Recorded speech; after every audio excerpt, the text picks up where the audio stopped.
Part 1, 2, 3 দেখার পর এবার পালা হলো পার্ট 4 এ। ট্রেনে উঠে যাওয়ার পর খাবার খেতে গিয়ে আমার সাথে এমনটা হবে আমি ভাবতেই পারিনি। কি হলো পুরো বিষয়টা দেখতে হলে কিন্তু ব্লগটা তোমাদেরকে দেখতে হবে। তো চলো আজকের ব্লগটা শুরু করি।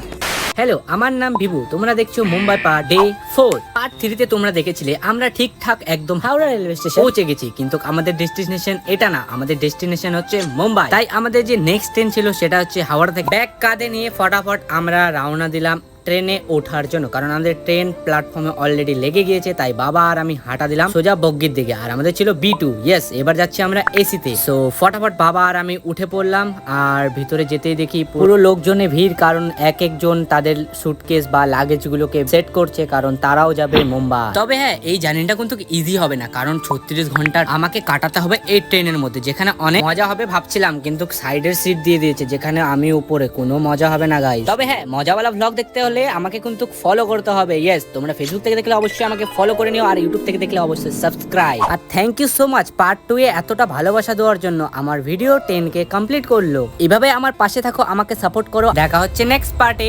বাই।